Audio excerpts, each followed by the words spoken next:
प्यास मर रहा है, मुझे तो केवल कृष्ण का ही रस चाहिए और कुछ दूसरा मुझे भूख के लिए ना प्यास के लिए और कुछ भी नहीं चाहिए। मुझे तो केवल और केवल कृष्ण के चरणों तक चाहिए, कृष्ण के चरण ही मुझे चाहिए और कुछ भी नहीं चाहिए।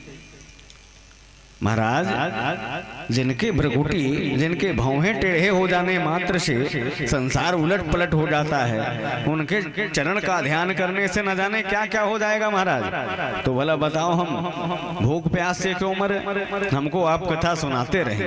तब श्री सुखदेव स्वामी जी ने राजन से कहा, हे राजन, कल की कथा में आप सब लोगों को बताए गए कि महाराज मनु और महारानी शत्रुपा, इनके 2 पुत्र हुए थे और 3 कन्या। पुत्र का नाम प्रियव्रत और उत्तानपाद हुआ, उनकी बेटी का नाम आकुति, जिनका विवाह रुचि प्रजापति के साथ में हुआ। देवहूति का विवाह श्री कर्दम जी के साथ में हुआ। प्रसूति का विवाह राजा दक्ष के साथ में हुआ, जिनकी 16 कन्याएं हुई।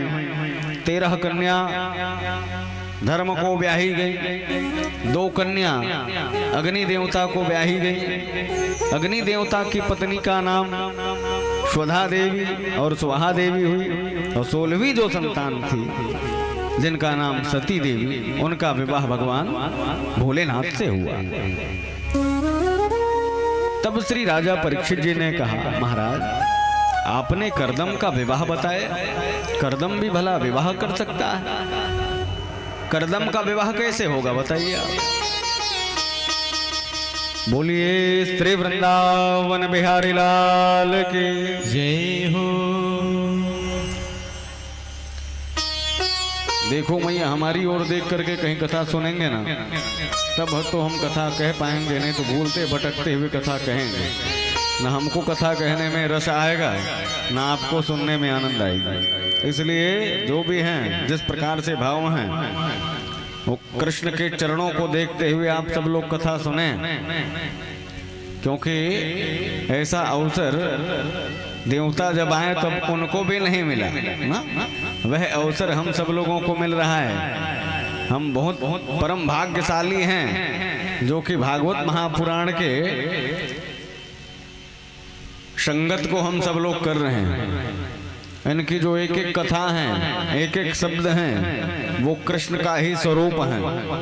इसलिए इनकी अवज्ञा बिल्कुल ना करें, क्योंकि भागवत कथा में बैठने के बाद यदि व्यक्ति इधर उधर अगर कहीं वो ध्यान देता है और भागवत में उनका मन नहीं लगता है, तो भागवत महापुराण में 12 स्कंद के उत्तरार्ध में लिखा, भागवतम मूलम नास्ति ध्यायेत जना तेवोत स्वान जन्मो।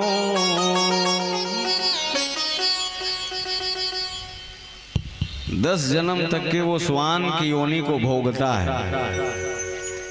क्योंकि हमने कहा ना, भागवत महापुराण से बढ़कर के शत्रु नहीं है दुनिया में, और भागवत महापुराण से बढ़कर के मित्र भी नहीं है। इनसे बढ़कर के मित्र नहीं है दुनिया में, और इनसे बढ़कर के शत्रु नहीं है। इसलिए हम शत्रु ना बनाए, भगवान को अपना मित्र ही बना लें और खुद एकदम स्वस्थ हो करके, मन को पवित्र करके कथा की ओर डूब जाएं।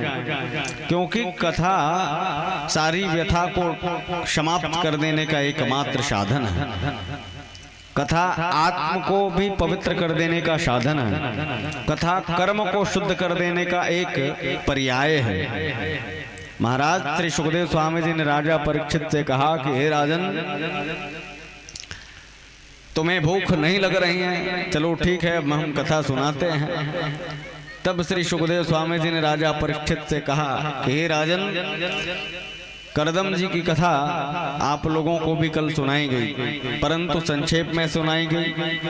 आज मैं प्रयास करूं कि आप लोगों को थोड़ा रस देने का प्रयास करूं। कर्दमो राज्ञा भगवत पारायणम चरणोदकम पिबत्वां श्री कृष्ण। प्रत्येक दिन ये करदम जी भगवान के चरणोदक को लिया करते थे। एक बात बताएं, हमको भी लेना चाहिए रोज चरणोदक अपने भगवान का। क्यों? एक नियम होना चाहिए, जैसे रोज दीर्घ शंका करने का, लघु शंका करने का और भोजन करने का जब हम नियम बना सकते हैं, तो अपने भगवान के चरणोदक को लेने का भी नियम हम बना सकते हैं। और नहीं बना रहे हैं और अपने आप को कहीं हम बहुत बड़े भक्त मान रहे हैं, तो ये सर्वथा असंभव है। क्योंकि दुनिया को तो धोखा दिया जा सकता है, परंतु स्वयं को धोखा नहीं दिया जा सकता। करदम जी के विषय में श्री राजा परीक्षित ने पूछा कि महाराज, ये करदम यदि हैं तो विवाह क्यों हुआ, किस प्रकार से हुआ? तब कहा, करदमो राज्ञा कर्म शुद्धि हेतु भी। कर्म शुद्धि के लिए भगवान के चरणोदक को रोज लिया करता था। एक दिन की बात है, करदम जी महाराज सब चीज को छोड़ करके भगवान की सेवा करने के लिए जंगल की ओर चले गए। और जंगल की ओर जाने के बाद एक पहाड़ के ऊपर में खड़े होकर के एक अंगूठाभ्याम, एक अंगूठे के बल पर हस्तो आकाश तो अपी, अपने दोनों हाथों को आकाश की ओर किए हुए, अपने दोनों नेत्रों को भी आकाश की ओर किए हुए श्री करदम जी महाराज तपस्या करना प्रारंभ कर दिया। खूब तपस्या किया महाराज। इतनी तपस्या किया कि जैसे मदिरा पान करने वाले व्यक्ति को अपने शरीर का होश नहीं रह जाता है, ठीक उसी प्रकार आज एक भगवत भाव में डूबे हुए श्री करदम जी महाराज को यह पता नहीं रहा कि ये शरीर है भी कि नहीं है। जिस प्रकार से मदिरा पीने वाले व्यक्ति को पता नहीं रहता है कि शरीर कहाँ है, शरीर में कपड़ा है भी कि नहीं है, ठीक उसी प्रकार से श्री करदम जी महाराज को यह पता बिल्कुल भी नहीं रहा कि हमारा शरीर है भी कि नहीं, हमारे नाक है, कान है कि नहीं है। एक अंगूठे के बल में पर्वत के ऊपर खड़े होकर के दोनों भुजाओं को आकाश की ओर किए हुए और दोनों नेत्रों को अंबर की ओर देखते हुए ओम नमो भगवते वासुदेवाय नारायणाय नमः।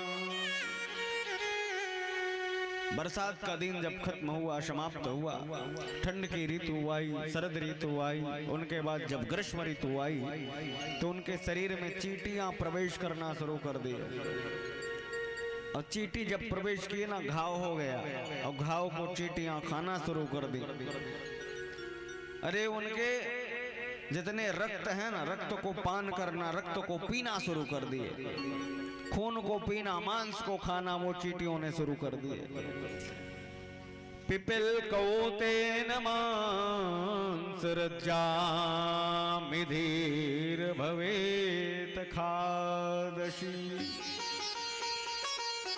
मांस को और खून को पीना चींटियों ने प्रारंभ कर दिया, परंतु फिर भी करदम जी महाराज टच से मत नहीं हुआ, अडिग रहा, न झुका, न टूटा, न रुका। ओम नमो भगवते वासुदेवाय नारायणाय नमो नमः इत्यादि मंत्र को वह करते रहा, परंतु शरीर से दुखी नहीं हुआ महाराज। अब तो ऐसी परिस्थिति आई कि उनके शरीर में थोड़ा सा भी मांस ना बचा, थोड़ा सा भी खून नहीं बचे, केवल हड्डी का ढांचा खड़ा रहा। और हड्डी के ढांचे में भी प्रभु की जो प्रीति है, प्रभु के लिए जो प्रेम है, प्रभु के लिए जो प्यार है, वह अनवरत बरसता रहा। खूब प्रेम करता रहा, खूब प्रेम करता रहा, खूब वह तपस्या में निरत रहा। इसको कहते हैं वास्तव में प्रेम।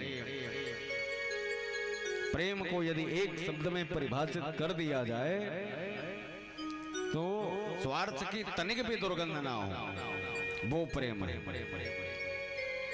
और यहाँ बाप को बेटा से स्वार्थ है और बेटा को बाप से स्वार्थ है, एक भाई को दूसरे भाई से स्वार्थ है, दूसरे भाई को पहले भाई से स्वार्थ है, पति को पत्नी से स्वार्थ है और पत्नी को पति से स्वार्थ। लेकिन पद्म पुराण ने कहा जिनको स्वार्थ है ना महाराज, वो प्रेम नहीं है।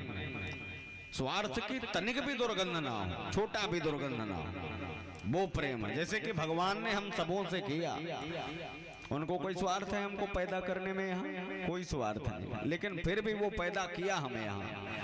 हमने खूब हाथ जोड़े गर्भ में माँ के और कहा कि प्रभु जाके आपको छोड़ेंगे नहीं, जाके भूलेंगे नहीं आपको, लेकिन जैसे ही माँ के गर्भ से आ गए सब सत्यानाश, भूल गए सब। हाँ, और उनके बाद भी हम कहते हैं हम भगवान के हैं। झूठा प्रेम करते हैं, झूठा प्रेम दिखाते हैं। एक बात बताएं, दुनिया वालों से प्रेम करोगे ना तो दुनिया वाले तुम्हें दिनों दिन निंदित करते जाएंगे, लेकिन गोविंद से प्रेम करोगे तो गोविंद तुम्हें दिनों दिन आनंदित करते जाएंगे। एक अंग्रेजी के कविकार हैं, उन्होंने कहा कि जो प्रेम है ना, ये प्रेम अगर दुनिया वालों से किया जाए तो तुम्हें सर्वनाश कर देगा, और भगवान से प्रेम करोगे तो आबाद कर देगा। ये प्रेम कैसा प्रेम महाराज? तो प्रेम में वो अंग्रेजी के जो व्याख्याकार हैं उन्होंने 4 अक्षर बताए, LOVE, लव, माने प्रेम। अगर हम दुनिया वालों से प्रेम करते हैं तो L का अर्थ होता है लॉस ऑफ टाइम, समय की बर्बादी। L का अर्थ क्या होता है? समय की बर्बादी, लॉस ऑफ टाइम। O का अर्थ होता है आउट ऑफ कंट्रोल, हम अपनी धैर्यता खो देते हैं। V का अर्थ होता है वेस्ट ऑफ मनी, पैसों का बेफजूल खर्च।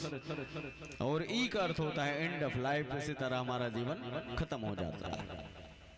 और यही प्रेम गोविंद के चरणों में हो तो उस व्याख्याकार ने कहा L का अर्थ होता है लाइव इन गुड स्टार्टिंग, जिंदगी की अच्छी शुरुआत।